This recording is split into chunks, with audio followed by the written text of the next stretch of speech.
My family called me a delusional dropout at my cousin's engagement party, while successful relatives laughed along. Little did they know, I was about to become senior partner at Titanium Dynamics, the billion-dollar consulting firm that had been secretly funding their businesses for years. Tonight, their most important client would publicly acknowledge me as the strategic mastermind behind their greatest successes. Before we jump back in, tell us where you're tuning in from, and if this story touches you, make sure you're subscribed, because tomorrow, I've saved something extra special for you. Before we dive into this incredible story, tell me where you're watching from in the comments below. And if you've ever been underestimated by your own family, make sure you hit that subscribe button, because what happens next will absolutely blow your mind. Tomorrow, I've got another jaw-dropping story that you won't want to miss. The crystal chandeliers of the Rosehaven Country Club cast dancing shadows across the marble ballroom, their light reflecting off champagne glasses and designer jewelry worn by Caldwell County's most influential families. The autumn air carried the scent of expensive perfume and even more expensive whiskey, creating an atmosphere that screamed old money and older prejudices. This was the kind of gathering where fortunes were discussed casually, and family legacies were measured in generations rather than years. I stood near the French doors leading to the terrace, deliberately positioned at the edge of the celebration in my simple black dress from a discount retailer. The fabric was perfectly acceptable, but in this room filled with custom couture and family heirlooms, it might as well have been sackcloth. Not because I couldn't afford better, that was a secret I'd been keeping for 3 years now, but because being underestimated had become my greatest strategic advantage in ways my family could never imagine. The ballroom buzzed with the kind of conversations that only happened when serious money gathered in one place.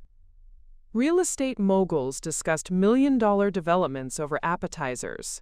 Tech entrepreneurs debated market valuations between dance sets. Investment bankers casually mentioned portfolio adjustments that would affect thousands of jobs.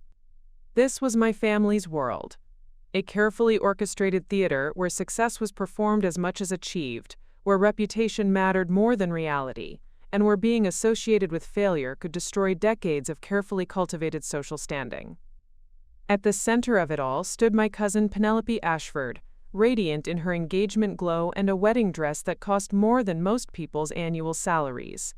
The Ashford family had always been the golden branch of our extended family tree, successful in everything they touched, beloved by everyone they met.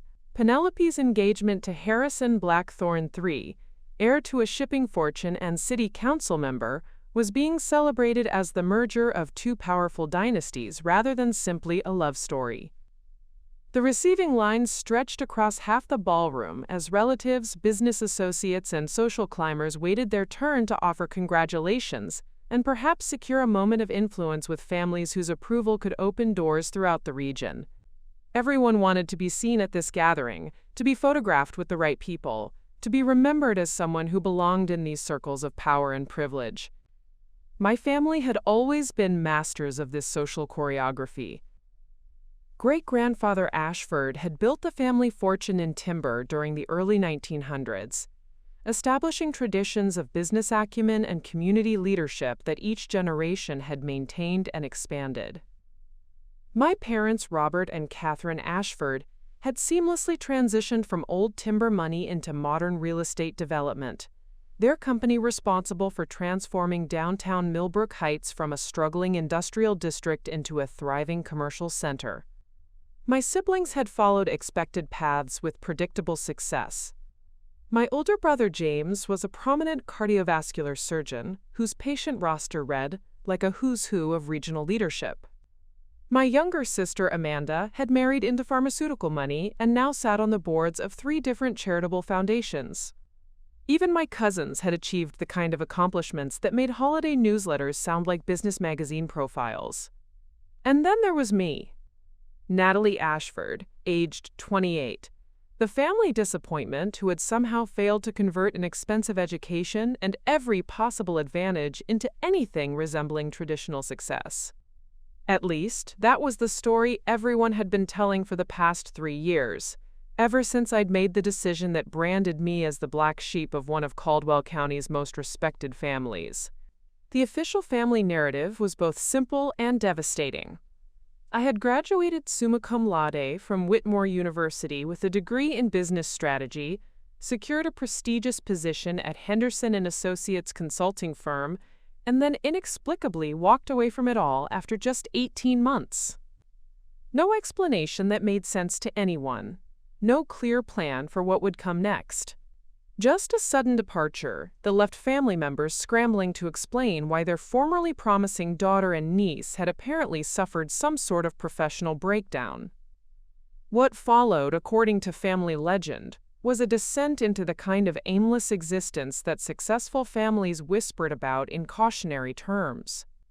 I moved back to Millbrook Heights, rented a modest apartment on the wrong side of town, and claimed to be doing, quote, freelance consulting work, which everyone understood to be code for unemployment with delusions of grandeur. Family gatherings became exercises in polite sympathy, mixed with barely concealed disappointment, as relatives tried to find diplomatic ways to discuss my situation without causing too much embarrassment. Tonight's engagement party was supposed to be different. Tonight was about celebrating Penelope's triumph, about showcasing the continued success of the Ashford family legacy, about reinforcing the social connections that had taken generations to build. My presence was tolerated rather than welcomed, a family obligation that everyone hoped would be handled discreetly and without incident. But tonight was also the night when 3 years of careful planning, strategic positioning, and deliberate misdirection were about to collide with my family's assumptions in ways that would shatter everything they thought they knew about success, failure, and the practice of high-stakes business consulting in Caldwell County. The stage was set, the players were in position, and the performance of a lifetime was about to begin. All I had to do was wait for my cue, which, if my calculations were correct, would arrive in approximately 30 minutes, when the evening's most important guest made his entrance and changed everything forever. Preparing and narrating this story took us a lot of time, so if you are enjoying it, subscribe to our channel. It means a lot to us. Now back to the story. The Rosehaven Country Club had been the epicenter of Caldwell County's elite social scene for over a century, its Georgian architecture and manicured grounds serving as the backdrop for countless business deals, disguised as social gatherings. Tonight, the ballroom's soaring ceilings and hand-painted murals depicting the region's industrial history created an atmosphere of timeless prosperity and unshakable tradition. The guest list read like a directory of regional power brokers, tech executives whose companies had transformed Millbrook Heights into a Silicon Valley satellite, real estate developers who had reshaped the county's skyline, investment fund managers who controlled billions in assets, manufacturing heirs whose families had built the industrial foundation that supported the entire local economy. These weren't just successful people attending a party, they were the architects of Caldwell County's economic landscape. At the heart of this gathering moved the most influential consulting professionals in the state, the strategic advisors whose recommendations could make or break billion-dollar initiatives. Henderson and Associates commanded the most prestigious corner of this world, their partners moving through the crowd like visiting royalty. Everyone knew that a handshake with the right Henderson consultant could unlock opportunities worth millions, while being overlooked could mean watching competitors gain insurmountable advantages. The consulting ecosystem in Caldwell County operated on layers of specialization and access that most outsiders never fully understood. At the top tier sat firms like Henderson and Associates and Meridian Strategic Group, handling corporate restructuring and merger strategy for Fortune 500 companies. Below them operated regional specialists focusing on mid-market businesses, family enterprises transitioning between generations, and emerging technology companies seeking growth capital. But increasingly, a new category of consultant had begun disrupting traditional hierarchies.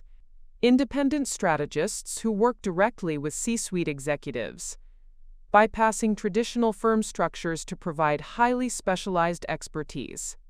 These solo practitioners commanded premium fees because they offered something large firms couldn't: complete confidentiality, total flexibility, and strategic thinking unencumbered by corporate politics or billable hour requirements. The most successful independent consultants in this emerging market operated almost like intelligence agencies, maintaining networks of information sources across industries, regulatory bodies, and competitive landscapes. They didn't just analyze existing business problems, they anticipated challenges before they materialized, identified opportunities before competitors noticed them, and developed strategic frameworks that gave their clients decisive advantages in rapidly evolving markets. Tonight's engagement party represented more than a social celebration. It was an informal summit of the region's most powerful business minds, a gathering where strategic alliances were formed, competitive intelligence was exchanged, and future market directions were subtly negotiated through seemingly casual conversations. The dance floor and cocktail tables served as neutral ground, where rivals could assess each other's positions without the formal constraints of boardroom meetings. For consulting professionals, events like this were essential for maintaining the relationship networks that drove their practices. A single conversation at the right moment could lead to retainer agreements worth millions. Being seen with influential clients validated expertise and attracted new opportunities. Conversely, being excluded from these circles or associated with failure could effectively end a consulting career before it truly began. The atmosphere carried an undercurrent of competitive assessment as consultants evaluated each other's client relationships, recent successes, and market positioning. Everyone was simultaneously networking and intelligence gathering, building alliances while monitoring threats, celebrating colleagues while calculating advantages. It was a sophisticated dance, performed by people who understood that in the consulting world, perception often mattered more than reality. The evening's guest list had been carefully curated to include not just local power brokers, but several out-of-state executives whose presence elevated the gathering's significance. Representatives from major investment banks, technology incubators, and multinational corporations had traveled specifically to attend, transforming what might have been a regional social event into a national business summit. Among the attendees were several consulting industry legends whose reputations extended far beyond Caldwell County. These were strategists whose advice had shaped major corporate decisions, whose frameworks had become business school case studies, whose client lists included household names and industry leaders. Their presence at tonight's gathering signaled that something significant was happening in the regional business community. The venue itself reinforced themes of tradition and exclusivity that permeated the consulting world. The mahogany paneling and crystal fixtures spoke to old money stability, while the state-of-the-art audiovisual systems and digital networking capabilities acknowledged modern business realities. This was a space designed for people who valued both heritage and innovation, who understood that successful consulting required respecting established relationships while anticipating future disruptions. As the evening progressed, the crowd would naturally segment into strategic conversation clusters. Technology leaders would gravitate toward discussions of artificial intelligence and automation. Real estate developers would debate zoning regulations and infrastructure development. Investment professionals would analyze market trends and regulatory changes. And threading through all these conversations would be the consultants, listening, learning, and positioning themselves as essential resources for navigating complex business challenges. The stage was perfectly set for the kind of evening that could reshape professional relationships and business opportunities across the entire region. In this environment, reputation was currency, relationships were assets, and strategic information was power. And tonight, all three would converge in ways that no one in attendance could possibly anticipate. The contrast between my position and my family's expectations had been carefully constructed over 3 years of deliberate misdirection, each family gathering adding another layer to the narrative of my supposed failure. Tonight, that carefully maintained facade was more important than ever, as the stakes of what was about to unfold required absolute commitment to my role as the family disappointment. I occupied my familiar position near the service entrance to the ballroom, close enough to observe the evening's proceedings, but far enough from the center of attention to avoid uncomfortable questions about my career prospects. This placement wasn't accidental. Over countless family events, I had learned to navigate these social dynamics with surgical precision, positioning myself where I could gather intelligence while remaining essentially invisible to the power brokers who might otherwise feel obligated to make polite conversation with Robert Ashford's unsuccessful daughter. My family had established their hierarchy through decades of measured success and strategic social positioning. At the apex stood my parents, Robert and Catherine, whose real estate empire had transformed them from regional players into statewide influences.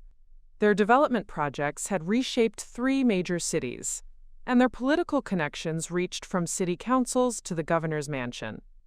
When they spoke at gatherings like tonight's, people listened with the kind of attention reserved for individuals whose opinions could affect property values and municipal planning decisions.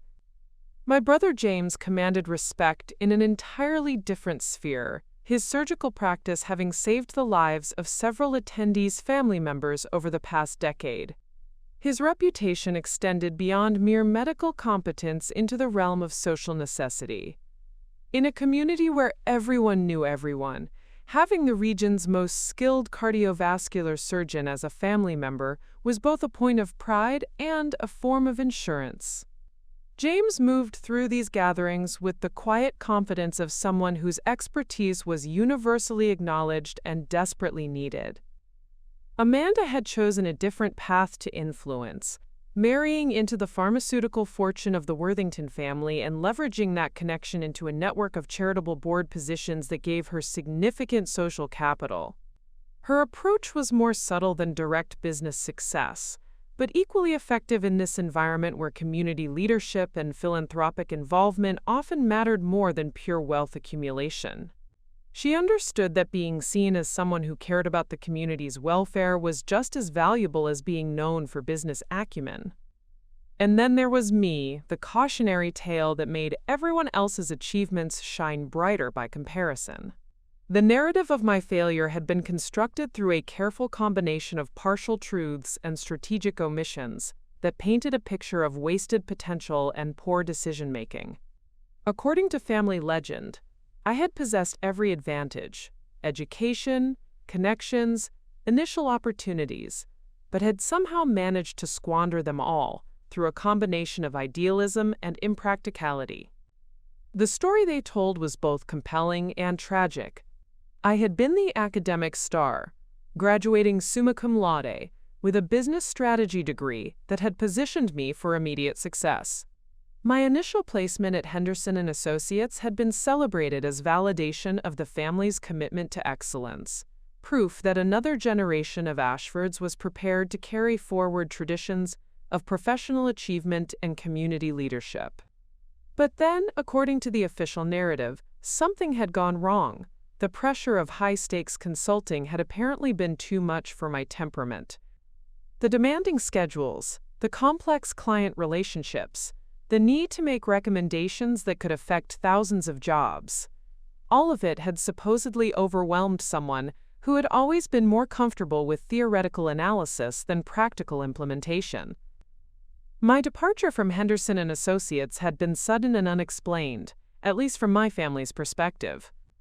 One day I was a rising star in the consulting world, the next I was moving back to Millbrook Heights and claiming to work as an independent consultant. The transition had been so abrupt and seemingly irrational that family members had spent months trying to understand what had triggered my professional breakdown. What followed had reinforced every assumption about my inability to handle real-world business challenges. Instead of seeking another position with an established firm, I had insisted on trying to build an independent practice. Instead of leveraging family connections to rebuild my career, I had deliberately distanced myself from Ashford family networks. Instead of accepting help or guidance from successful relatives, I had retreated into what everyone interpreted as defensive isolation. The consulting work I claimed to be doing was dismissed as make-believe entrepreneurship, the kind of fantasy that unsuccessful people created to avoid confronting their own limitations. Independent consulting was seen as code for unemployment with delusions of grandeur, a face-saving fiction that allowed me to avoid admitting failure while imposing on family patience and generosity. My living situation reinforced these assumptions perfectly. The modest apartment on Elm Street was in a neighborhood that successful Ashfords simply didn't inhabit, among teachers and small business owners rather than executives and professionals.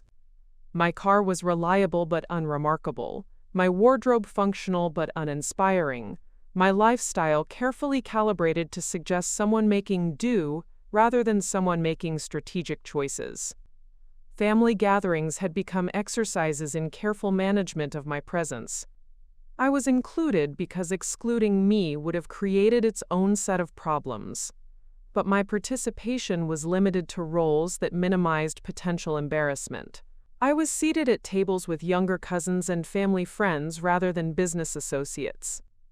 I was introduced with careful emphasis on my past achievements rather than current activities. I was treated with the kind of gentle condescension reserved for relatives who needed protection from their own poor judgment.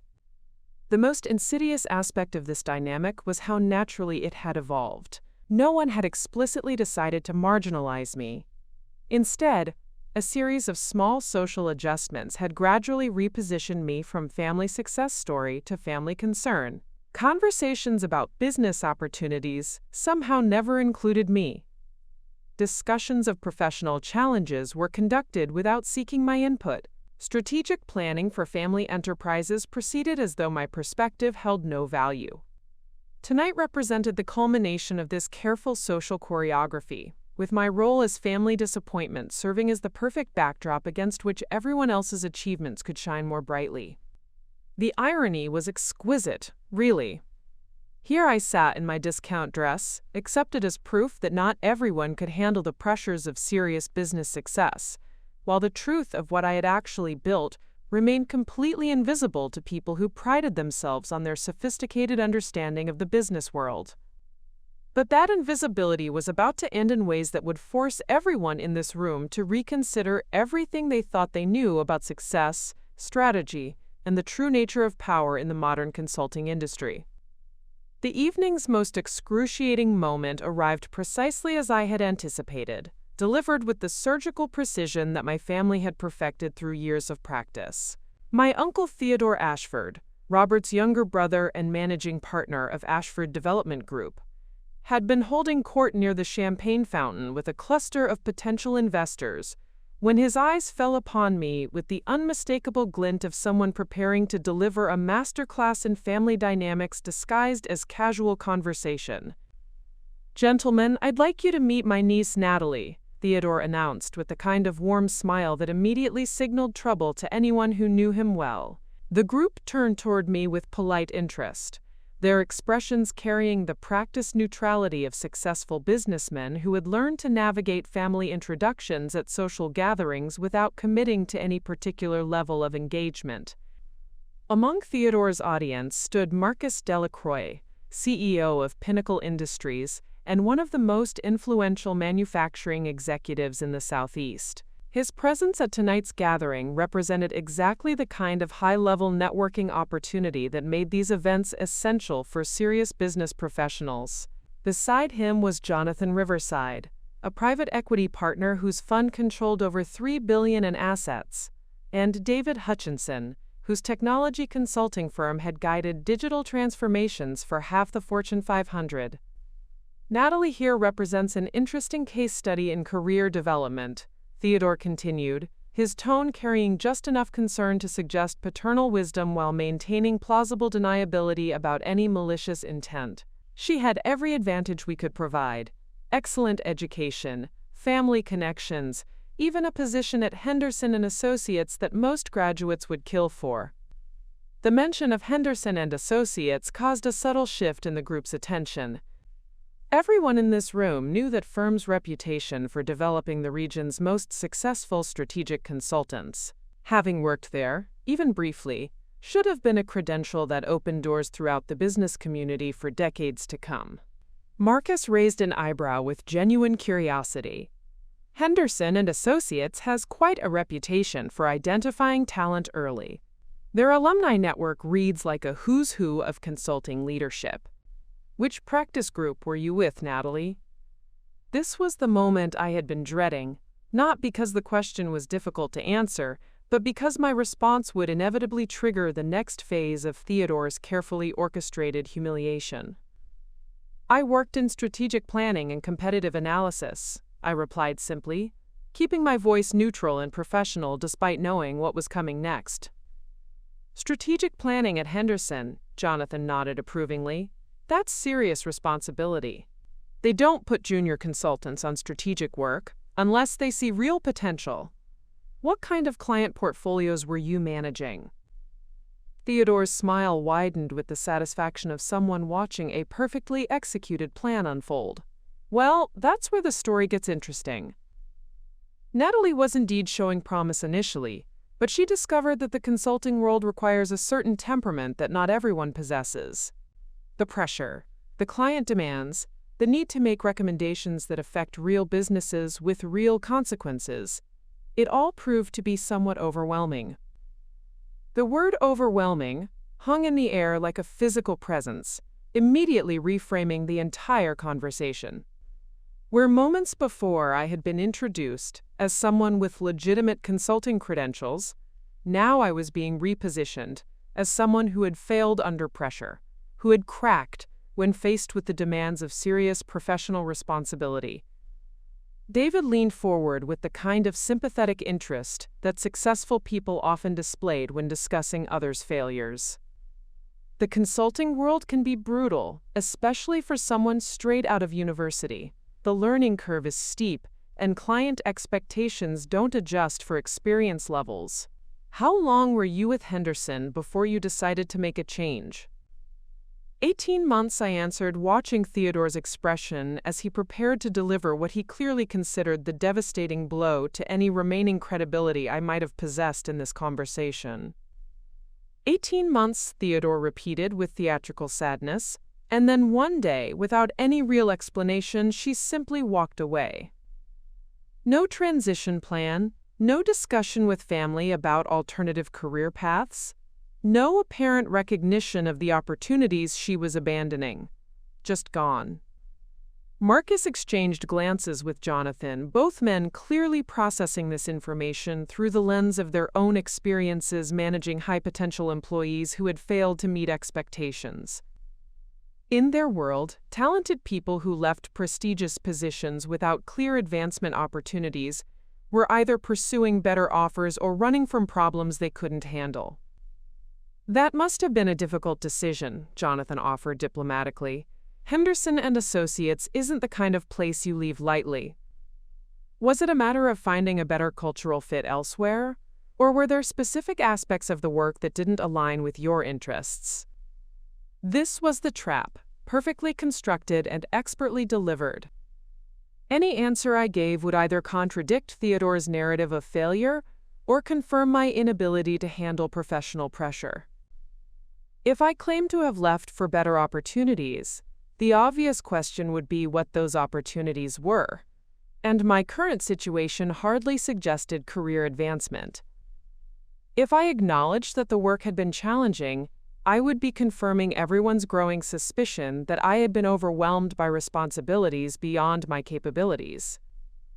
Theodore didn't wait for my response, clearly eager to complete his masterpiece of character assassination. The truth is, gentlemen, that Natalie has always been more of an idealist than a pragmatist.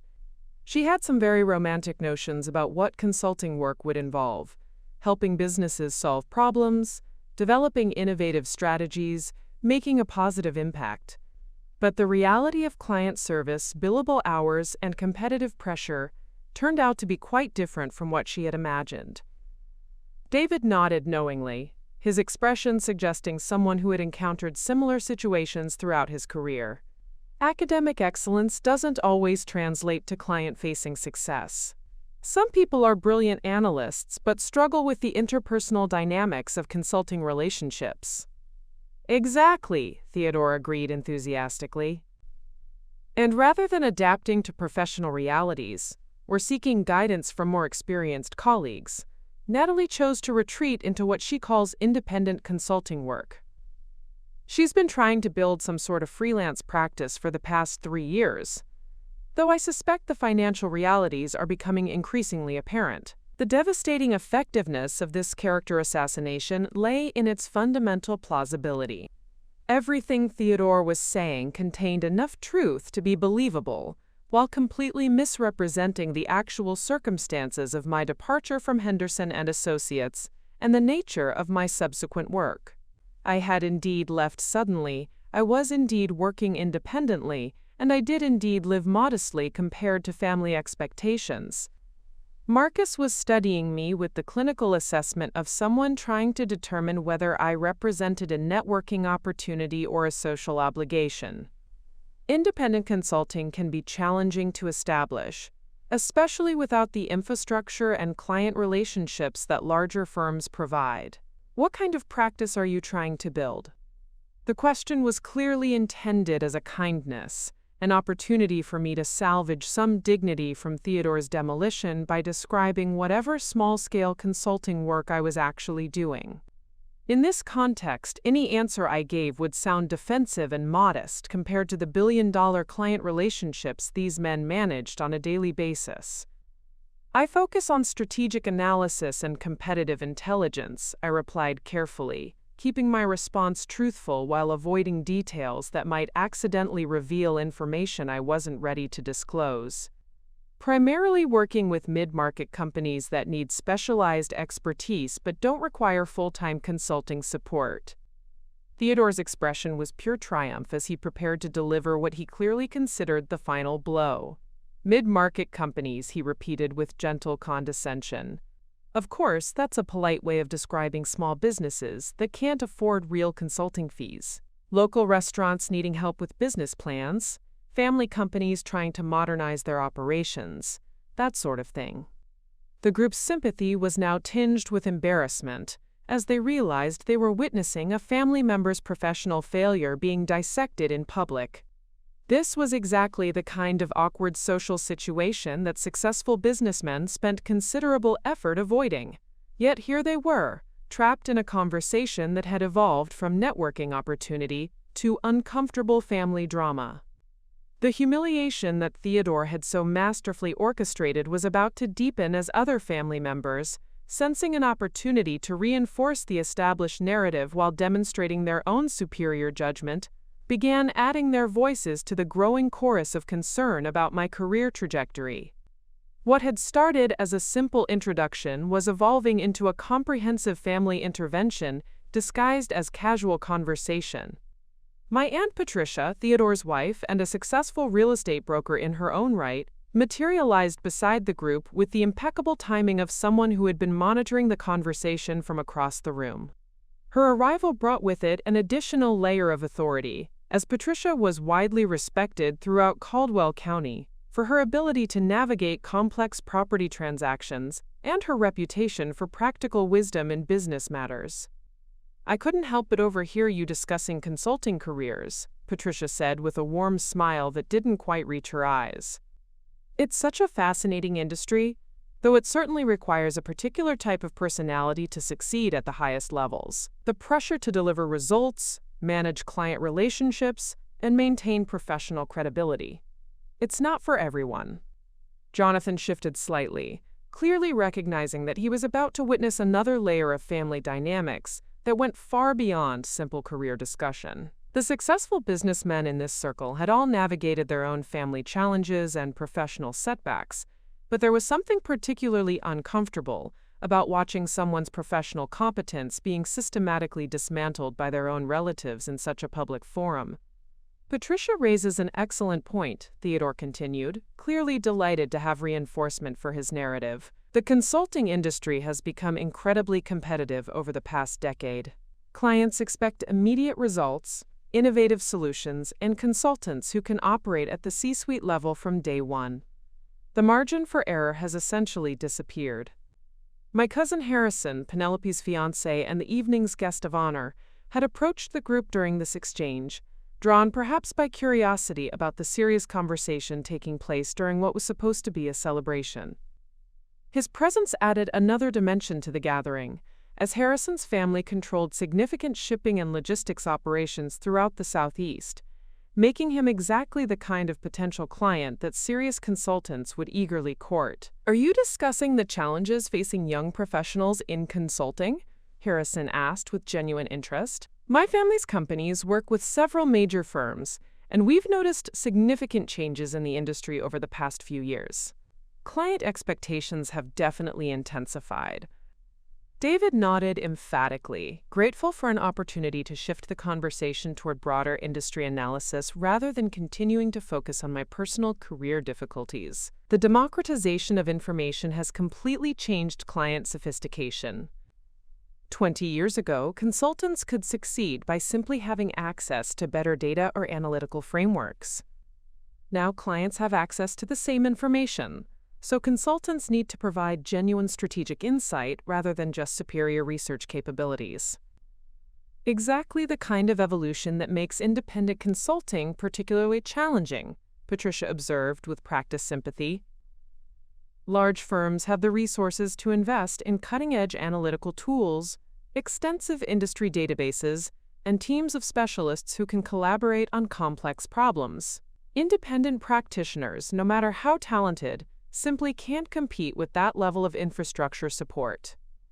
Marcus was beginning to look uncomfortable with the direction of this conversation, clearly recognizing that what had started as networking discussion was becoming uncomfortably personal. In his experience, successful business gatherings required careful management of social dynamics to avoid exactly this type of situation where family drama threatened to overshadow professional relationships. The independent consulting market does present unique challenges, he acknowledged diplomatically, though there are certainly successful practitioners who have found viable niches. Specialization and deep industry expertise can sometimes overcome resource limitations. Theodore seized on this comment as an opportunity to further elaborate on my supposed failures while maintaining the appearance of offering balanced analysis. That's true in theory, but it requires the kind of strategic thinking and client development skills that can only be developed through years of experience at established firms. Walking away from Henderson & Associates after just 18 months meant abandoning the mentorship and professional development that would have been essential for eventual independent success. My sister Amanda had been observing this conversation from nearby, and now she approached with the kind of concerned expression that she had perfected through years of charitable board meetings where delicate family situations required careful handling. Her arrival brought the full weight of family opinion to bear on my career situation, creating an almost overwhelming sense of collective disappointment. "I think it's important to remember that everyone's career path is different," Amanda said with the diplomatic tone she had learned through years of managing contentious board discussions. "Some people thrive in large corporate environments, while others need more autonomy and creative freedom. The challenge is finding the right balance between personal fulfillment and financial stability." Her words were clearly intended as support, but the underlying message was unmistakable. My career choices represented a prioritization of personal preference over practical considerations, a luxury that successful people couldn't afford and that family members shouldn't enable through false encouragement. Jonathan was clearly eager to extract himself from what had become an uncomfortably intimate family discussion. "Well, the consulting industry certainly offers multiple paths to success. The key is identifying your strengths and finding clients who value your particular expertise." "The client development aspect is crucial," Harrison agreed, demonstrating the kind of business acumen that had made his family's logistics empire so successful. "In our experience working with consultants, the most effective relationships are built on deep understanding of our specific challenges and proven ability to deliver measurable results. Reputation and track record matter more than firm affiliation."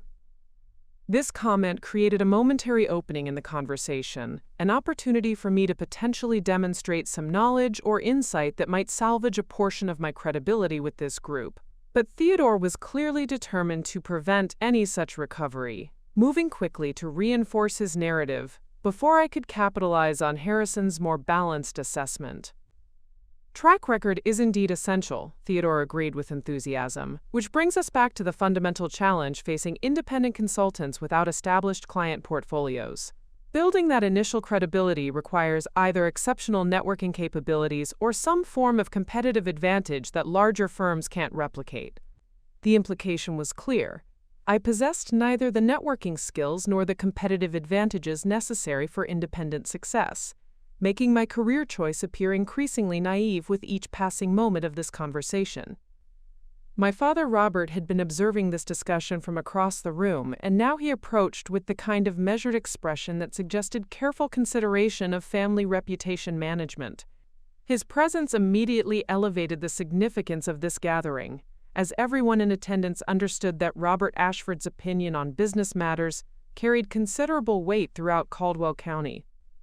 "I hope we're not boring our guests with too much shop talk," Robert said with a diplomatic smile that managed to acknowledge the awkwardness of the situation while attempting to gracefully redirect the conversation toward more appropriate territory for a social gathering.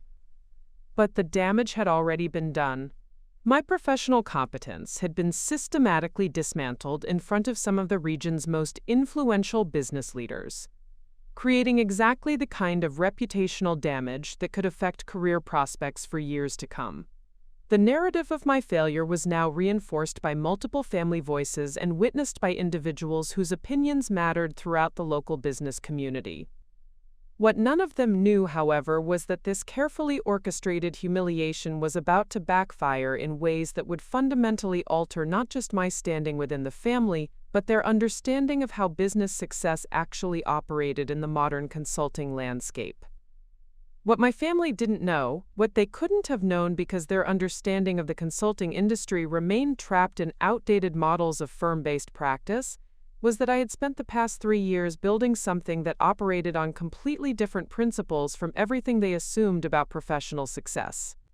While they dismissed my work as small-scale freelancing, I had been quietly revolutionizing how strategic consulting could be delivered in the digital age. The foundation of my actual practice had been laid during my final months at Henderson & Associates, when I began to recognize the fundamental inefficiencies that plagued large consulting firms. These organizations charged premium rates not because they delivered superior insights, but because they had successfully convinced clients that strategic thinking required massive infrastructure and armies of junior analysts. The reality was far different. Most breakthrough strategic insights came from individual brilliance rather than collaborative processes, and the best consultants were consistently held back by institutional bureaucracy rather than enhanced by it. My departure from Henderson hadn't been the professional breakdown that my family had constructed in their imaginations. Instead, it had been a carefully calculated decision based on my recognition that the consulting industry was ripe for disruption by practitioners who could deliver equivalent or superior results through radically different operational models. While traditional firms spent enormous resources on office space, administrative overhead, and internal politics, I had been developing approaches that channeled those resources directly into client value creation. The pseudonym under which I operated, NA Strategic Solutions, had been deliberately chosen to obscure my identity while building credibility based purely on results rather than personal connections or family reputation. This anonymity had been essential for testing whether my analytical frameworks and strategic insights could compete in the marketplace without the advantages or disadvantages of the Ashford family name. What I had discovered was that clients at the highest levels of business leadership were increasingly frustrated with traditional consulting relationships that prioritized billable hours over breakthrough thinking.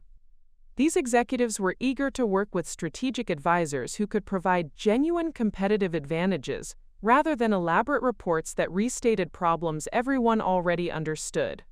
They wanted consultants who could anticipate market shifts, identify hidden opportunities, and develop actionable strategies that their competitors hadn't considered. My first major client had been Meridian Manufacturing, a mid-sized industrial company that was struggling to compete against larger rivals with more resources and established market positions.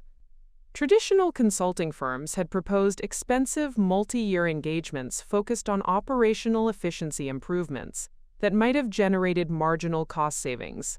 Instead, I had identified a completely different strategic opportunity that transformed their competitive position within 18 months. The breakthrough had come from analyzing patent databases and regulatory filing patterns to identify emerging technology trends that would affect their industry sector. By recognizing these shifts 2 years before they became obvious to competitors, I had helped Meridian pivot their R&D investments and strategic partnerships in ways that positioned them as early leaders in next-generation manufacturing processes.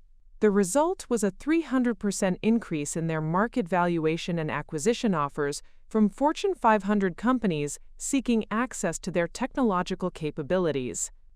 That success had led to referrals from Meridian's board members, who began quietly recommending my services to other executives facing similar strategic challenges. Within 12 months, I was working with companies whose combined annual revenues exceeded $10 billion, providing strategic analysis and competitive intelligence that their internal teams and traditional consulting firms had failed to deliver.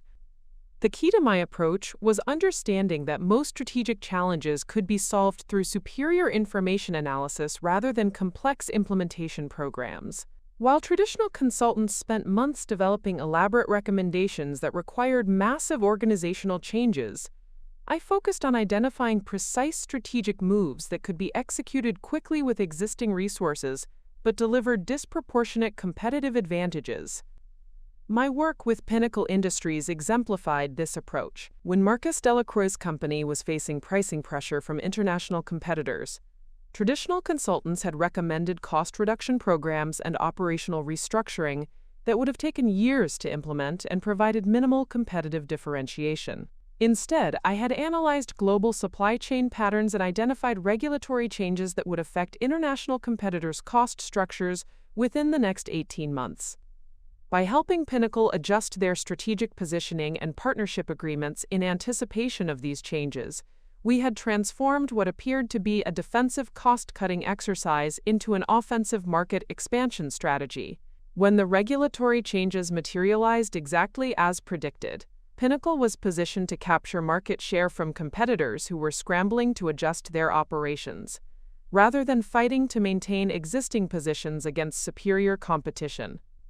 This type of strategic foresight required maintaining extensive networks of information sources across multiple industries, regulatory agencies, and international markets. While traditional consulting firms relied on published research and client interviews to understand market dynamics, I had developed relationships with patent researchers, regulatory analysts, academic specialists, and industry insiders who provided early indicators of trends that wouldn't become visible to conventional analysis for months or years.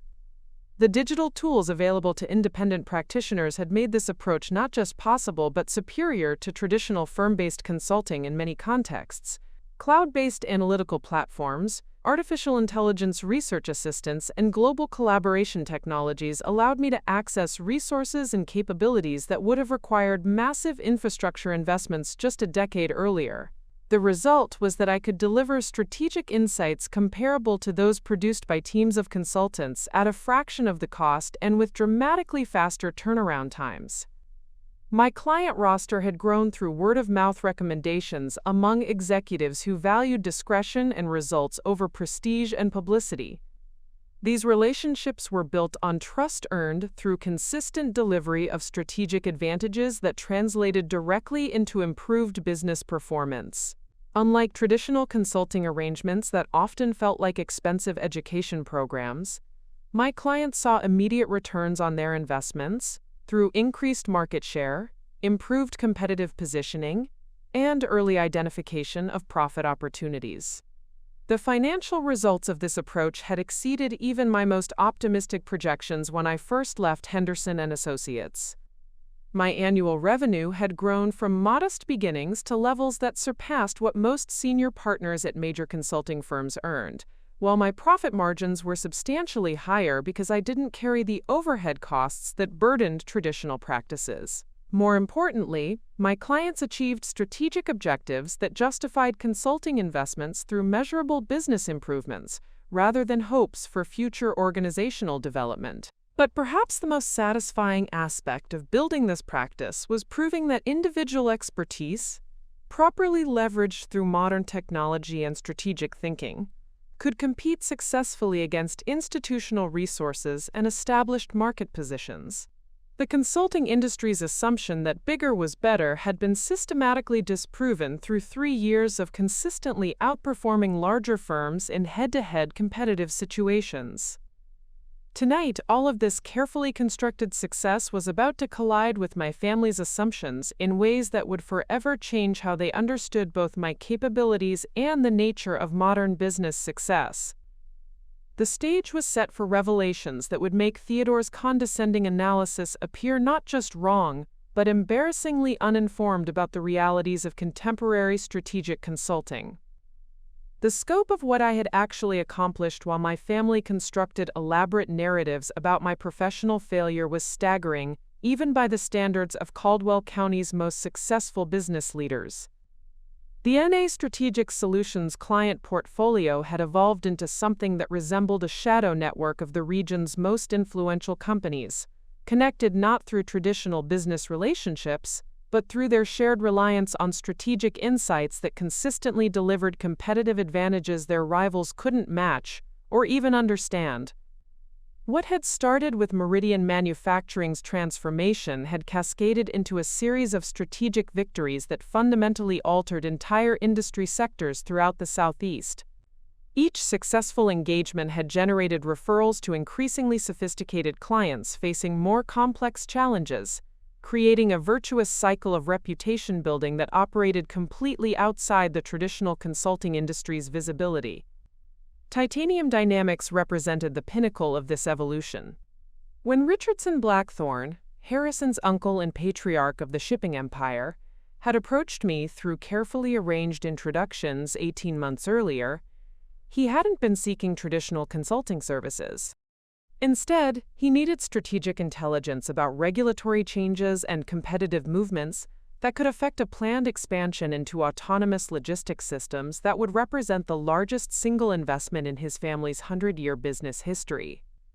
The challenge was unlike anything traditional consulting firms were equipped to handle. Richardson needed someone who could analyze patent landscapes, regulatory probability assessments, competitive intelligence about Asian manufacturing capabilities, and political risk evaluations for infrastructure investments across multiple states. The timeline was compressed, the stakes were enormous, and the strategic implications extended far beyond simple business planning into questions of whether traditional logistics companies could survive the technological disruption that was reshaping their industry. My analysis had identified opportunities that Richardson's internal teams and previous consulting advisors had completely missed. While everyone in the logistics industry was focusing on autonomous vehicle technology and regulatory approval processes, I had recognized that the real competitive advantages would emerge from companies that could integrate autonomous systems with predictive analytics and real-time supply chain optimization. The winners wouldn't be those with the best vehicles, but those with the most sophisticated systems for anticipating and responding to supply chain disruptions before they affected customer operations. This insight had led to a strategic framework that positioned Blackthorne Logistics not as a transportation company adopting new technology, but as a supply chain intelligence company that happened to own transportation assets. The distinction was crucial, because it opened entirely different market opportunities and partnership possibilities while creating sustainable competitive advantages that couldn't be replicated through simple technology adoption. The implementation of this strategy had required connections and capabilities that went far beyond traditional consulting deliverables. I had facilitated partnerships with artificial intelligence research laboratories, negotiated joint ventures with predictive analytics companies, and structured licensing agreements with software developers whose capabilities were essential for the integrated systems Richardson wanted to build. What emerged was a comprehensive transformation that repositioned his entire company for the next phase of industry evolution. The financial results had been extraordinary. Within 12 months of implementing the strategic framework I had developed, Blackthorn Logistics had secured contracts worth over $2 billion from companies that wanted early access to next-generation supply chain management capabilities. Their market valuation had increased by 400%, and they had received acquisition offers from technology giants seeking to enter the logistics sector through established operators with proven track records and innovative capabilities. But Richardson had chosen a different path. Rather than accepting acquisition offers or remaining a traditional family business with enhanced technology capabilities, he had decided to transform Blackthorn Logistics into the foundation for a new type of business consulting enterprise. The idea was revolutionary. Combine proven strategic consulting methodologies with equity investment capabilities and operational expertise to create a firm that could both advise companies and implement transformational strategies through direct partnership arrangements.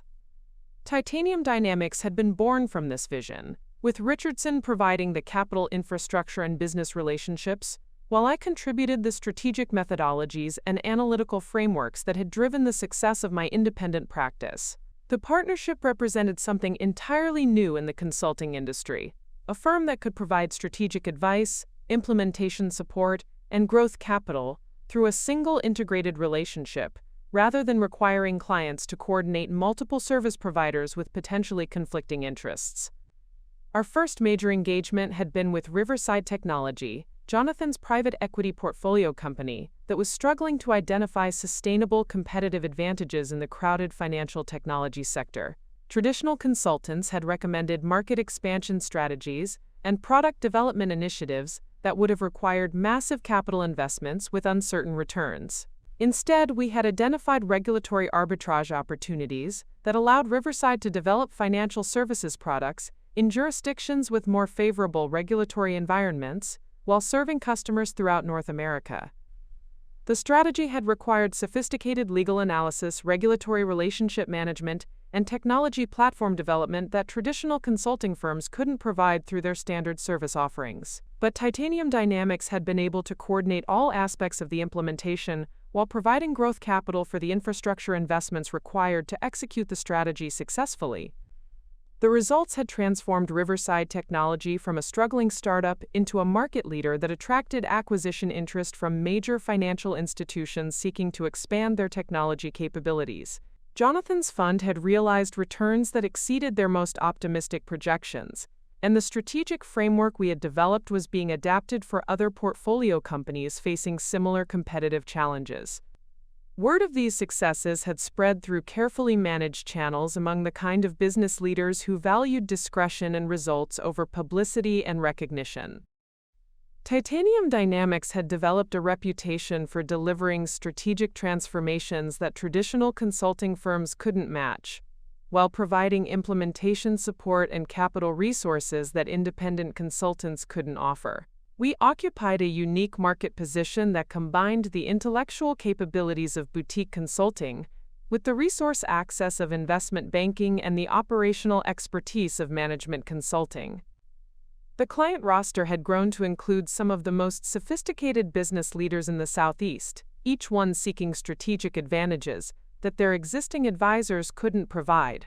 These relationships were built on trust earned through consistent delivery of competitive advantages that translated directly into improved market positions and financial performance. Unlike traditional consulting arrangements that often felt like expensive educational exercises, our clients achieved measurable returns on their investments through strategies that created sustainable business improvements. The financial scale of these operations had reached levels that would have seemed impossible when I first left Henderson & Associates 3 years earlier. Titanium Dynamics was managing strategic transformations worth billions of dollars in combined client impact, while generating fees and investment returns that positioned both Richardson and me among the most successful business professionals in the region. More importantly, we were creating genuine value for clients, rather than simply redistributing existing wealth through financial engineering or operational optimization. Tonight represented the moment when this carefully constructed success story would collide with my family's assumptions in ways that would forever change their understanding of how modern business actually operated. The condescending analysis they had just delivered would soon be revealed as embarrassingly uninformed about the realities of my professional achievements and the true nature of strategic consulting in the digital age.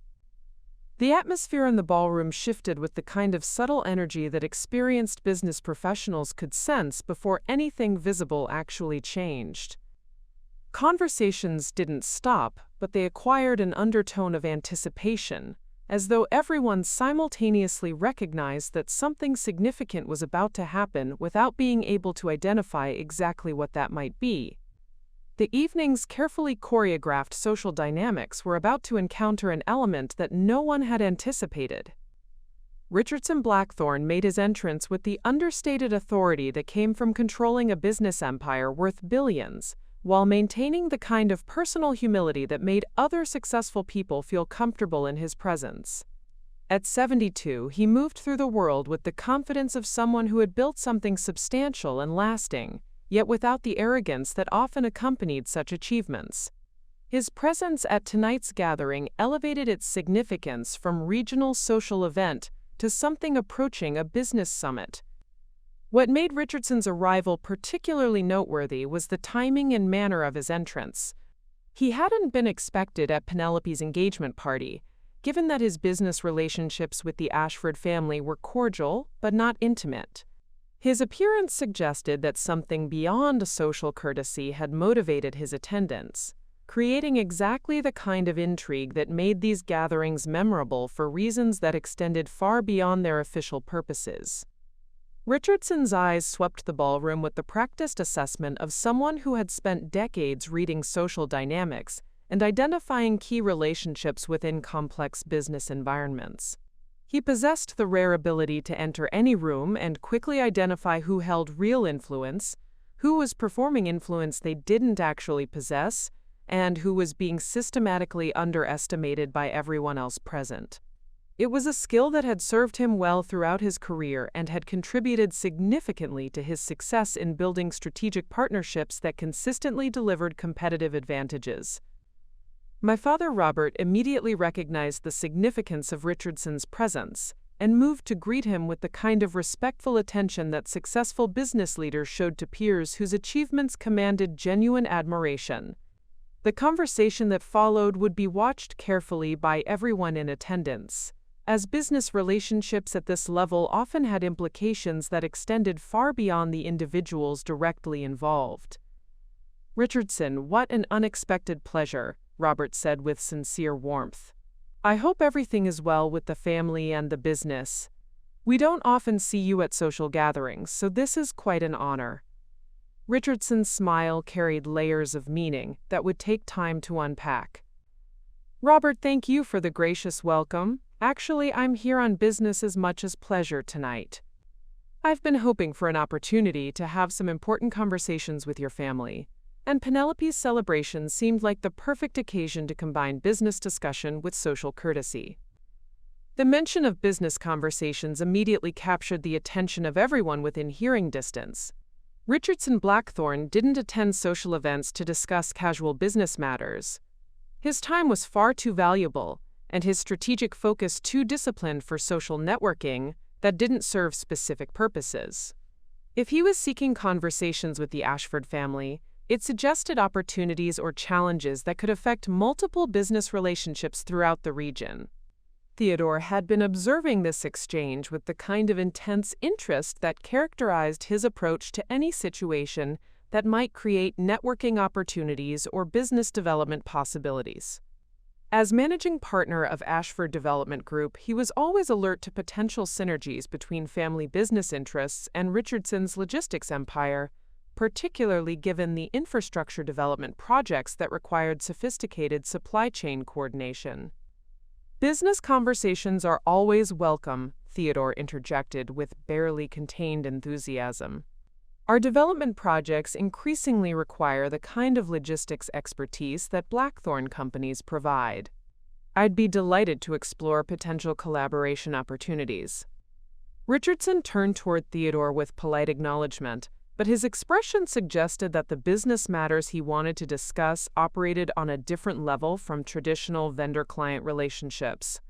I appreciate the interest, Theodore, though the conversations I'm hoping to have tonight relate more to strategic consulting relationships than development projects. The mention of strategic consulting created an immediate undercurrent of curiosity throughout the gathering. Everyone in this room understood that Richardson's business decisions were studied carefully by competitors and partners alike, since his strategic choices often indicated market trends that wouldn't become obvious to other observers for months or years. If he was seeking consulting relationships, it suggested either new business initiatives or competitive challenges that required specialized expertise. Marcus, who had been part of the earlier conversation about my supposed consulting failures, looked genuinely puzzled by Richardson's comment. Strategic consulting for Blackthorn Logistics? I would have assumed your internal capabilities and existing advisor relationships provided everything you needed for strategic planning. Richardson's response carried the kind of measured precision that successful executives used when discussing sensitive business matters in semi-public settings. Traditional advisory relationships serve important functions, but the competitive landscape we're navigating requires strategic thinking that operates outside conventional frameworks. We've been working with a consulting advisor whose insights have fundamentally transformed our approach to business development and competitive positioning. The ballroom's atmosphere had shifted again, this time with the kind of focused attention that accompanied discussions of business strategies that might affect entire industry sectors. Richardson's reputation for strategic innovation meant that any consulting relationship he chose to discuss publicly was likely to influence how other business leaders approached their own strategic planning processes. Jonathan leaned forward with obvious interest, his private equity background making him particularly sensitive to strategic advantages that could affect portfolio company performance. Innovative consulting approaches are increasingly important in today's business environment. Traditional firms often struggle to provide the kind of forward-thinking analysis that modern competitive challenges require. Exactly, Richardson agreed with obvious satisfaction. The consultant we've been working with has developed analytical methodologies that consistently identify opportunities and threats months or even years before they become visible through conventional market analysis. The strategic advantages we've gained have been extraordinary, both in terms of competitive positioning and financial performance. David's expression showed the kind of professional curiosity that technology consultants displayed when encountering approaches that might represent significant innovations in their field. That level of strategic foresight would require exceptional analytical capabilities and information access. Are you working with one of the major firms, or is this a boutique specialist? Richardson's smile widened with what appeared to be genuine anticipation of the conversation that was about to unfold. Actually, it's an independent consultant whose work has been so impressive that we've decided to formalize our relationship through a new type of business partnership. The strategic frameworks and analytical methodologies this advisor has developed are unlike anything I've encountered in 40 years of business leadership. The mention of formalizing the consulting relationship through business partnership created exactly the kind of intrigue that made these gatherings memorable for reasons that extended far beyond their social purposes. Richardson was describing something that sounded like a significant business announcement, the kind of strategic move that could affect multiple companies and relationships throughout the regional business community. Patricia had been listening to this conversation with growing fascination, her real estate expertise making her particularly interested in business partnerships that might create new opportunities for property development and commercial investment.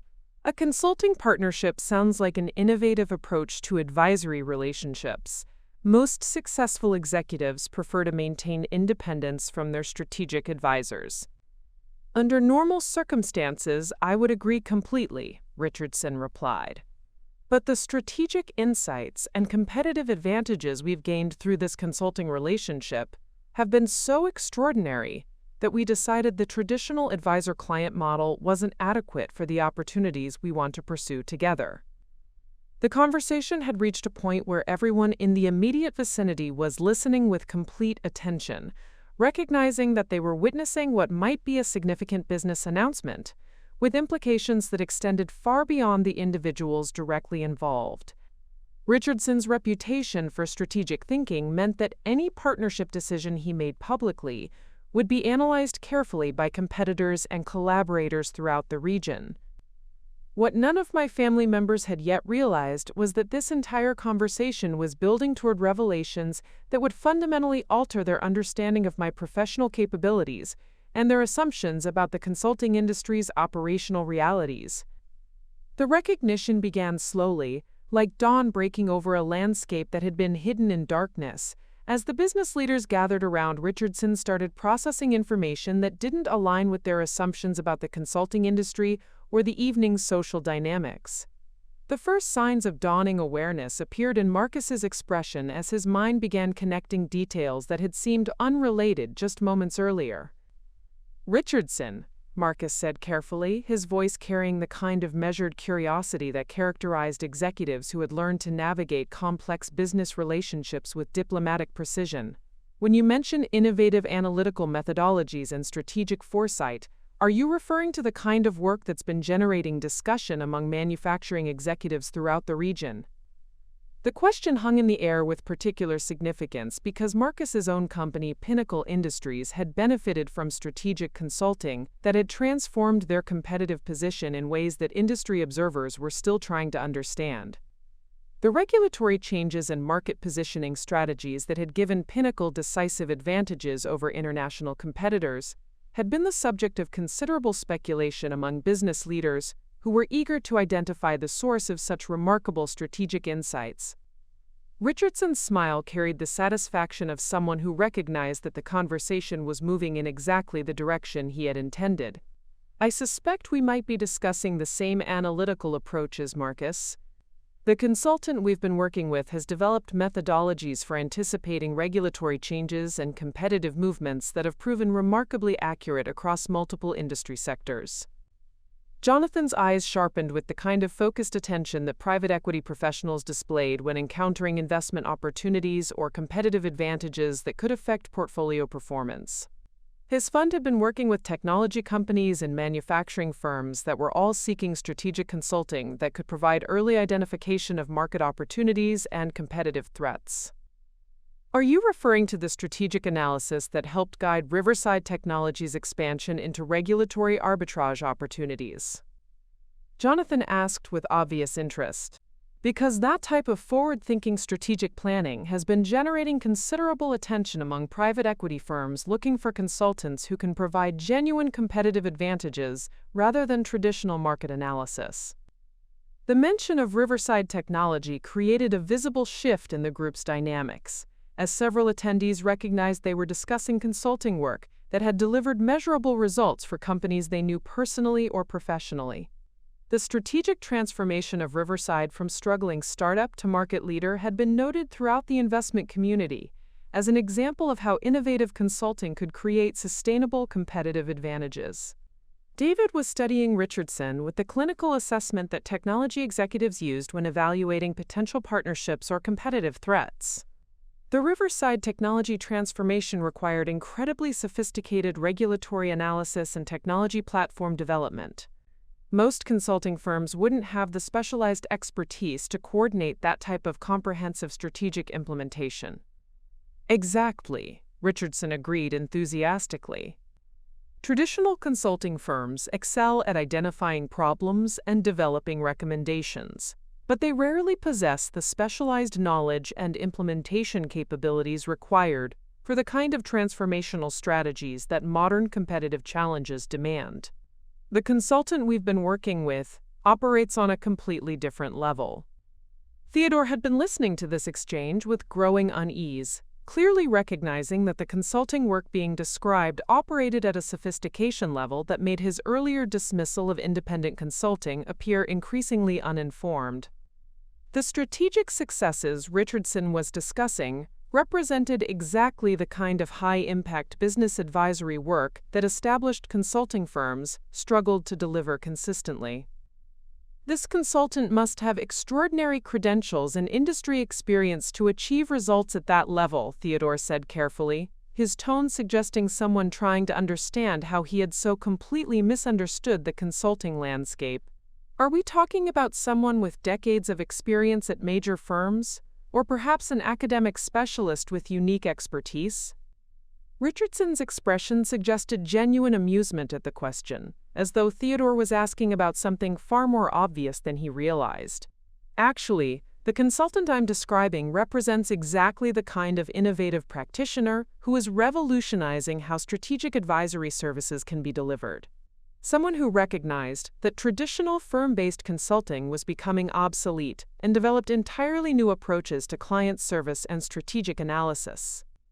Patricia was following this conversation with the kind of focused attention that successful real estate professionals displayed when encountering business developments that might create new opportunities or competitive challenges.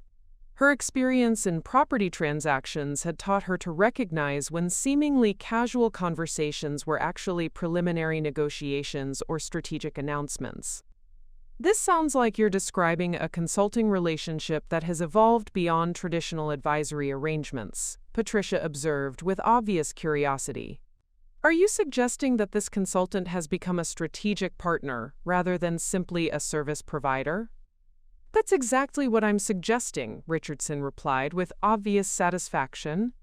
In fact, tonight represents something of a public announcement about the formalization of this partnership through the launch of Titanium Dynamics, a new type of consulting enterprise that combines strategic advisory services with implementation support and growth capital investment.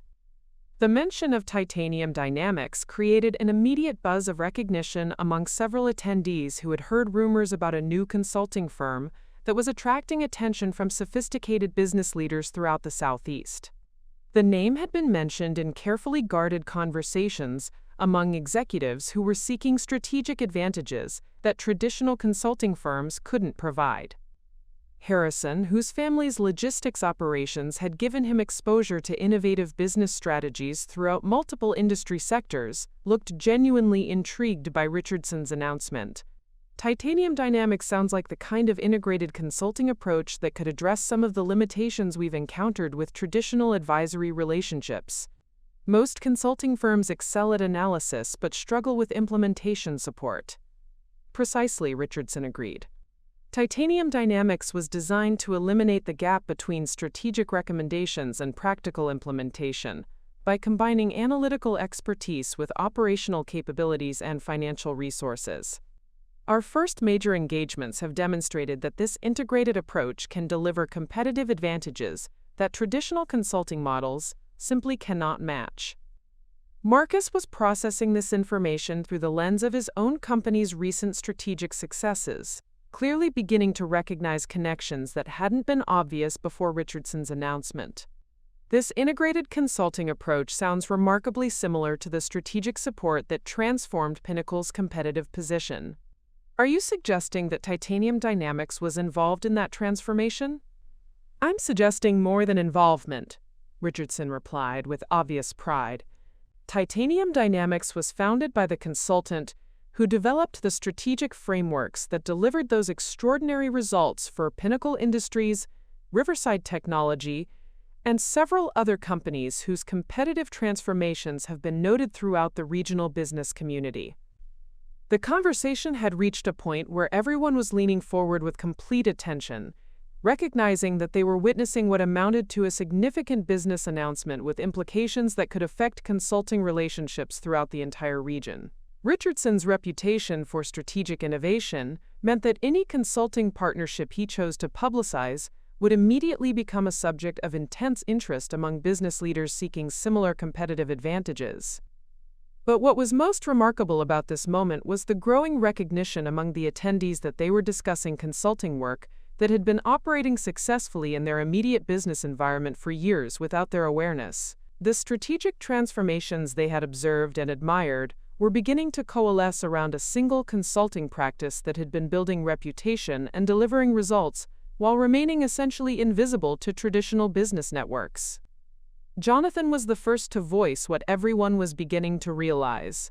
Richardson, are you telling us that this consultant has been operating independently in our region for years, achieving these extraordinary results without any of us recognizing the scope of their practice? Richardson's smile suggested that the best part of his announcement was still to come. Jonathan, I think you'll find that the story of how titanium dynamics developed is even more remarkable than you might imagine. Sometimes the most extraordinary success stories unfold right under our noses, involving people we think we know but whose capabilities we've completely underestimated. The comment carried implications that created a palpable sense of anticipation throughout the gathering, as everyone began to wonder whether Richardson's announcement might involve someone they had encountered personally or professionally without recognizing their true significance in the regional business community. The moment of revelation arrived with the kind of crystalline clarity that transforms understanding instantly and irrevocably. Richardson's gaze moved deliberately across the faces of the business leaders gathered around him before settling with unmistakable intention on me, standing quietly at the periphery of the conversation in my simple black dress, still positioned as the family disappointment whose presence was barely tolerated at this gathering of successful professionals. "Ladies and gentlemen," Richardson said with the measured authority of someone who understood that his next words would fundamentally alter the social dynamics of the entire evening, "I'd like you to meet my business partner and co-founder of Titanium Dynamics, Natalie Ashford." The silence that followed was so profound it seemed to absorb all sound from the ballroom, creating a pocket of absolute stillness in the midst of what had been an animated social gathering. The crystal chandeliers continued their gentle swaying. The distant sound of the string quartet drifted from the terrace, but the immediate circle of conversation had been frozen in a moment of collective cognitive dissonance, as brains struggled to process information that contradicted everything they had believed just seconds earlier. Marcus was the first to break the silence, his voice emerging as barely more than a whisper, as he stared at me with the kind of bewildered recognition that comes from suddenly understanding that reality has been completely different from perception. "Natalie, you're the consultant who developed the regulatory analysis that transformed Pinnacle's competitive position?" I stepped forward slightly, feeling the familiar mixture of nervousness and vindication that accompanied moments when carefully maintained secrets were finally revealed. "I am," I replied simply, watching as the implications of this confirmation rippled through the group like shock waves from an explosion.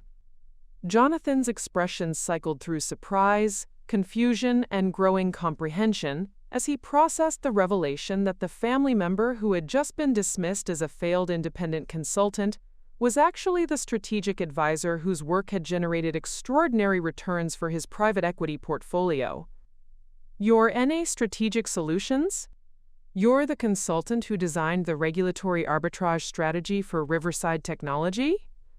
"That's correct," I confirmed, observing the way each acknowledgement seemed to hit the group with renewed force as they realized the scope of what they had failed to recognize. David was shaking his head with the kind of amazed disbelief that technology executives displayed when encountering innovations that exceeded their expectations. The strategic analysis and implementation coordination for Riverside required expertise in regulatory law, technology platform development, and international business operations. How could a single consultant possibly possess that breadth of specialized knowledge?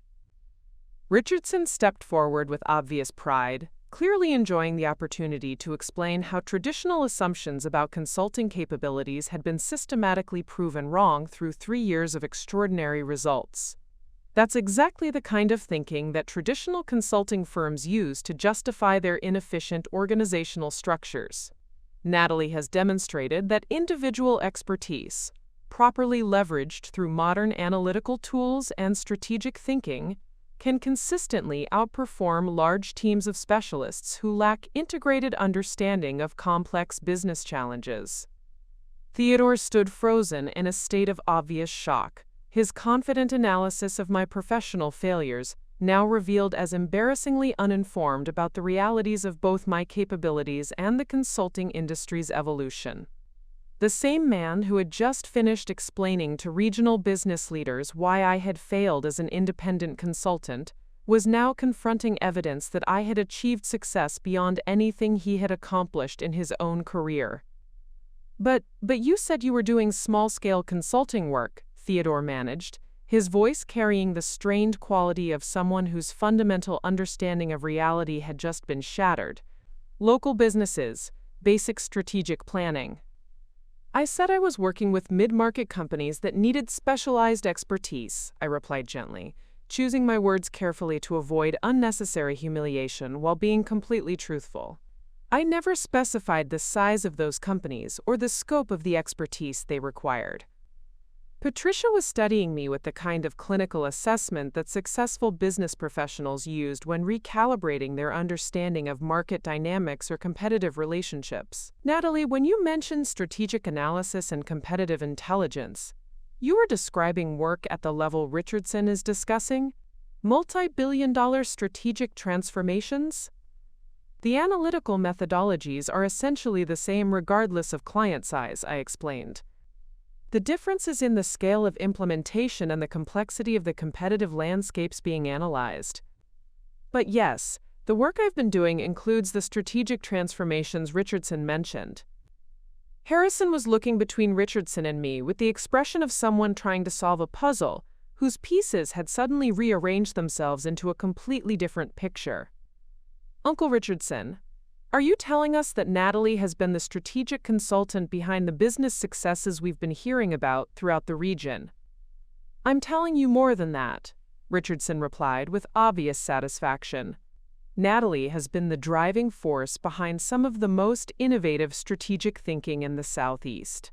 Her analytical frameworks and competitive intelligence capabilities have consistently delivered results that traditional consulting firms couldn't match, which is why we decided to formalize our partnership through Titanium Dynamics. Marcus was shaking his head slowly, clearly struggling to reconcile the revelation with his recent experience. The regulatory analysis that helped Pinnacle anticipate and capitalize on international competitive changes. That level of strategic foresight required connections throughout federal agencies, international trade organizations, and industry research institutions. How did you develop those information networks? The same way any consultant develops effective information sources, I replied. Through systematic relationship building, consistent delivery of value to information providers, and maintaining reputation for reliability and discretion. The difference is that independent consultants can often build more trusting relationships because we don't represent large institutional interests that might create conflicts. Jonathan was clearly processing the financial implications of what he was learning, his private equity background making him particularly interested in the business model that had enabled such extraordinary success. Natalie, the strategic work you've been describing would command premium consulting fees. Are you suggesting that you've been generating revenue comparable to major consulting firms? Richardson answered before I could respond, clearly eager to emphasize the significance of our partnership announcement. Jonathan, Titanium Dynamics represents a consulting approach that has proven both more effective and more profitable than traditional firm-based models.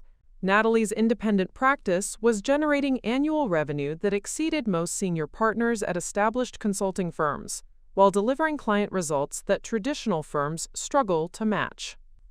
The revelation hit my family like a series of physical blows, each new piece of information contradicting their carefully constructed narrative about my professional failure. The modest apartment, the discount clothing, the apparent social isolation, all of it was being reframed as strategic choices rather than evidence of unsuccessful struggle. Amanda was the first family member to find her voice, though it emerged, strained with confusion and growing realization. Natalie, if you've been this successful, why didn't you tell us? Why let us believe you were struggling?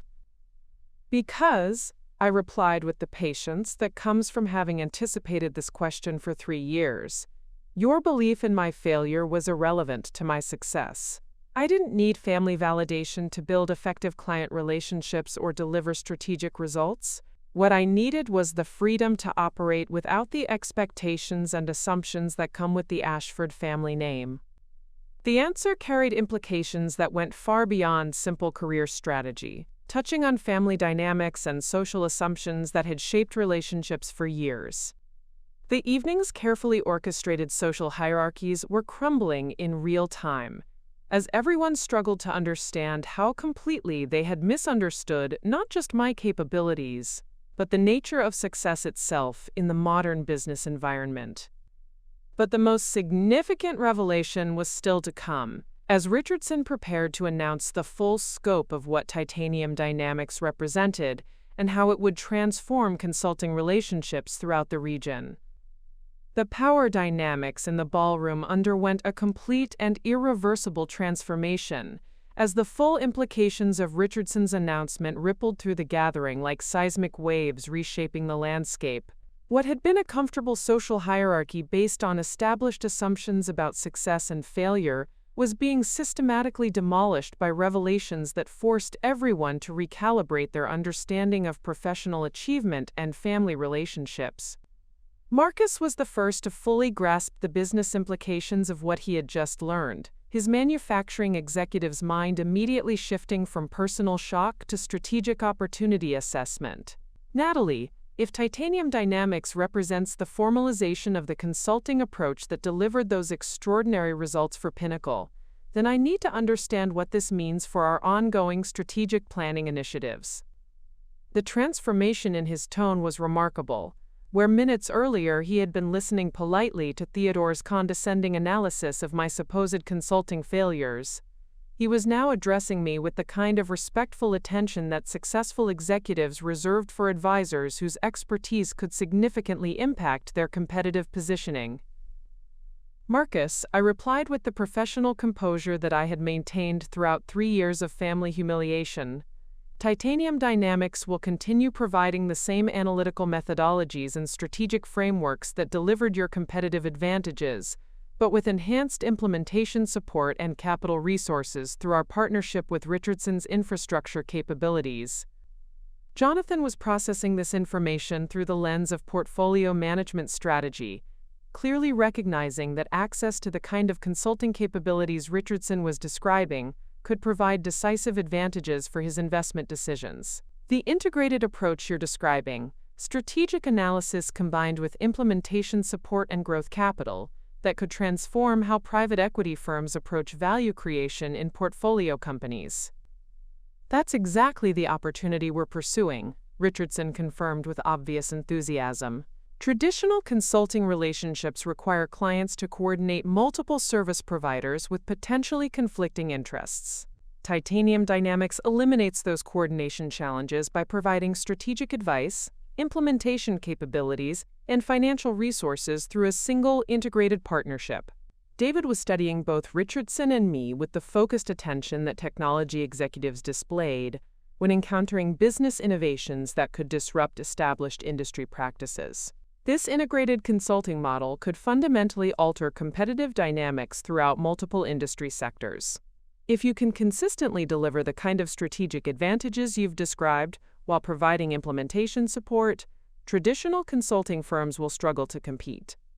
The recognition that they were witnessing the announcement of something potentially revolutionary in the consulting industry was beginning to dawn on everyone in the gathering.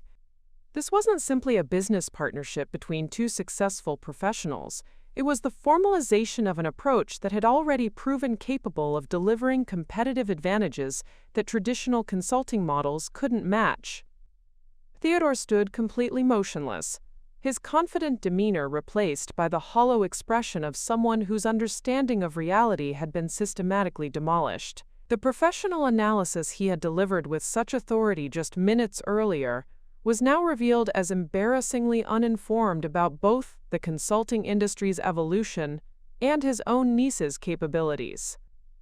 "Natalie," he managed finally, his voice carrying the strained quality of someone struggling to process information that contradicted everything he thought he knew, "the consulting work you've been describing, this represents revenue and client impact that exceeds anything Ashford Development Group has achieved. How could we have been so completely wrong about what you were building?" "Because," I replied with gentle but unflinching honesty, "you never asked what I was actually doing. You constructed a narrative about my failure that confirmed your assumptions about independent consulting and traditional measures of professional success, then dismissed any information that contradicted that narrative." Patricia was observing this family reckoning with the clinical assessment that successful business professionals used when witnessing the collapse of established relationship dynamics. Natalie, the discretion you maintained about your actual achievements, that was a deliberate strategy rather than simply avoiding family disappointment? Maintaining operational security was essential for building client relationships based on results rather than family connections, I explained. Many of our clients valued the fact that they were working with strategic advisors who had proven capabilities independent of inherited advantages or established institutional relationships. Harrison was looking between his Uncle Richardson and me with growing appreciation for the sophistication of what we had constructed. The strategic planning for this partnership must have been extraordinary in itself. You've essentially created a consulting firm that combines the analytical capabilities that delivered all these competitive successes with the infrastructure and capital resources needed for large-scale implementation. The partnership represents 3 years of careful development, Richardson acknowledged. We spent considerable time ensuring that our combined capabilities would create genuine synergies rather than simply larger organizational complexity. The goal was to preserve the innovative thinking and client responsiveness that made Natalie's independent practice so effective, while adding resources that could support more ambitious strategic implementations. Amanda was struggling visibly with the cognitive dissonance between her assumptions about my situation and the reality being revealed through Richardson's announcement. Natalie, if you've been this successful for years, the modest lifestyle, the apparent financial constraints, was all of that deliberately constructed to maintain your cover story? The lifestyle choices were partly strategic and partly personal preference, I replied honestly. Appearing unsuccessful eliminated social obligations and networking expectations that would have interfered with client work, while the financial resources I was generating were being reinvested in analytical infrastructure and strategic partnership development rather than conspicuous consumption. Robert had been observing this entire exchange with the measured expression that successful business leaders used when processing information that required fundamental recalibration of strategic assumptions. As the family patriarch and a sophisticated business operator in his own right, he was beginning to understand that the evening's revelations had implications that extended far beyond simple career success. "Richardson," Robert said carefully, "when you mentioned that Natalie's consulting practice was generating revenue comparable to major firm partners, are we discussing the kind of financial success that would position her among the region's most successful business professionals?" "Robert," Richardson replied with obvious respect for both the question and its implications, "we're discussing financial success that has positioned Natalie as one of the most innovative and effective strategic consultants in the Southeast. Her analytical capabilities and client results have attracted attention from business leaders throughout multiple states, and Titanium Dynamics represents the formalization of approaches that have already proven capable of delivering extraordinary competitive advantages." The magnitude of what my family was learning was beginning to sink in as they realized that their assumptions about success, failure, and professional achievement had been completely inverted. The family member they had dismissed as unable to handle the pressures of serious business practice had actually been operating at levels of strategic sophistication that exceeded anything they had personally achieved. But perhaps most significantly, they were beginning to understand that their treatment of me over the past 3 years had been witnessed by some of the most influential business leaders in the region, who would now forever associate the Ashford family name with the kind of professional misjudgment that raised questions about their overall business acumen and family dynamics. The social hierarchies that had seemed so stable at the beginning of the evening were now completely restructured, with family members who had spent years offering condescending advice to their supposedly unsuccessful relative, now confronting the reality that she had become one of the most successful and respected business professionals in their community. The evening's most uncomfortable conversations were still to come, as everyone struggled to understand how such fundamental misperceptions could have persisted for so long, and what the revelations meant for future family and business relationships. The transformation that followed Richardson's announcement extended far beyond the confines of that single evening at Rosehaven Country Club. rippling through the business and social networks of Caldwell County with the kind of lasting impact that reshapes relationships and reputations for generations. What had begun as a family engagement party became the catalyst for a fundamental recalibration of how success was measured and recognized throughout the regional business community. Within 6 months of that revelatory evening, Titanium Dynamics had established itself as the most sought-after strategic consulting partnership in the Southeast. Our client roster had expanded to include Fortune 500 companies seeking the kind of innovative strategic thinking that traditional consulting firms struggled to provide, while our integrated approach to advisory services, implementation support, and growth capital had attracted attention from business leaders throughout North America. The success of our model had validated everything I had believed about the future of strategic consulting when I first left Henderson & Associates 3 years earlier. Clients were increasingly demanding advisors who could deliver measurable competitive advantages rather than expensive analytical reports. And our ability to provide strategic insights, operational expertise, and financial resources through a single partnership had proven to address exactly those market needs. My family's adjustment to these new realities had been both painful and illuminating, forcing each member to confront their own assumptions about success, professional competence, and the value of different approaches to building meaningful careers. Theodore's initial shock had evolved into something approaching professional respect, though his confidence in his own business judgment had been permanently shaken by the recognition of how completely he had misunderstood both my capabilities and the consulting industry's evolution. "Natalie," he had said during a family dinner several months after the engagement party, "I've been thinking about that evening at Rosehaven and trying to understand how I could have been so wrong about what you were building. I think I was so invested in traditional measures of success that I couldn't recognize innovation when it was happening right in front of me." The conversation had been both uncomfortable and necessary, providing an opportunity for family relationships to be rebuilt on more honest foundations. Theodore's acknowledgement of his misjudgment had been followed by similar conversations with other family members who were struggling to reconcile their assumptions with the reality of my professional achievements. Amanda had approached the situation with characteristic thoughtfulness, using her experience in charitable board leadership to understand how different approaches to problem-solving could deliver superior results.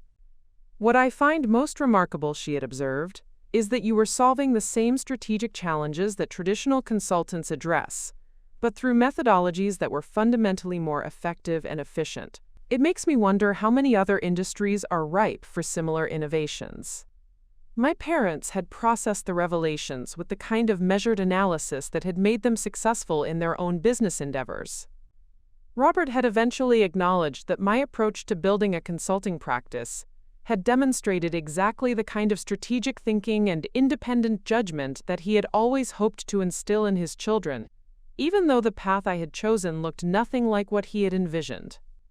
"The discretion you maintained was brilliant in retrospect," he had admitted during one of our private conversations. "You eliminated the complications that come with family expectations and social obligations, while building something that could be evaluated purely on its merits. The results speak for themselves." Catherine had been more direct in her assessment, acknowledging that the family's treatment of me over the past 3 years had reflected poorly on their collective judgment and their understanding of what constituted genuine achievement. "We were so focused on traditional markers of success that we completely missed the fact that you were creating something revolutionary," she had said with obvious regret.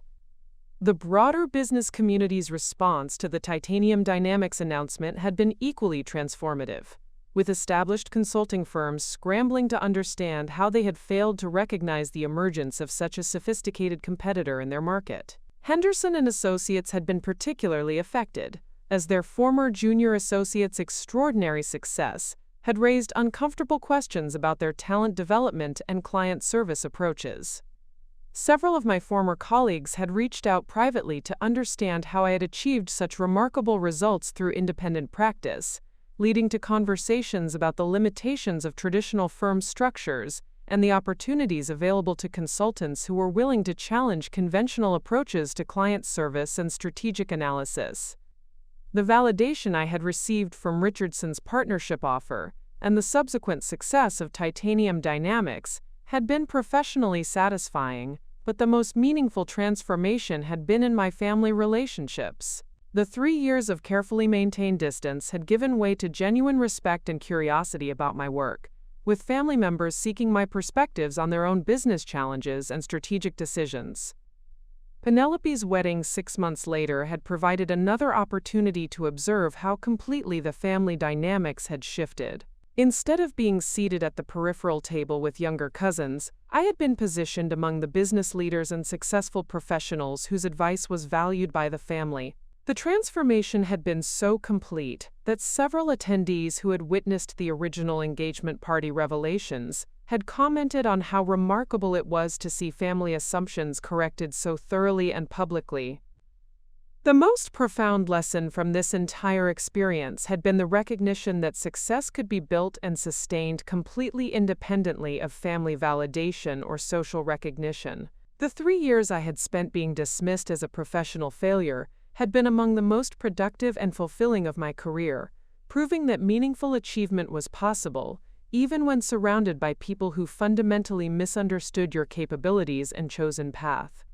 Richardson and I had continued expanding Titanium Dynamics with the same methodical approach that had characterized our individual successes, focusing on delivering exceptional results for carefully selected clients rather than pursuing rapid growth or market recognition. Our reputation had been built through word-of-mouth recommendations among business leaders who valued discretion and results over publicity and prestige. Looking back on that transformative evening at Rosehaven Country Club, I realized that the moment of revelation had been satisfying not because it proved my family wrong, but because it demonstrated that choosing authenticity over expectation had been the right decision. The path I had taken required patience, strategic thinking, and confidence in my own judgment, despite constant external pressure to conform to traditional definitions of success. The story had become something of a legend within business circles throughout the region, referenced in conversations about the importance of recognizing talent in unexpected places, and the dangers of making assumptions about professional competence based on conventional markers of achievement. But for me, the most important outcome had been the validation that individual expertise, properly developed and strategically applied, could indeed transform entire industries while creating genuine value for clients and meaningful professional fulfillment for practitioners willing to challenge established norms. Up next, you've got 2 more standout stories right on your screen. If this one hit the mark, you won't want to pass these up. Just click and check them out.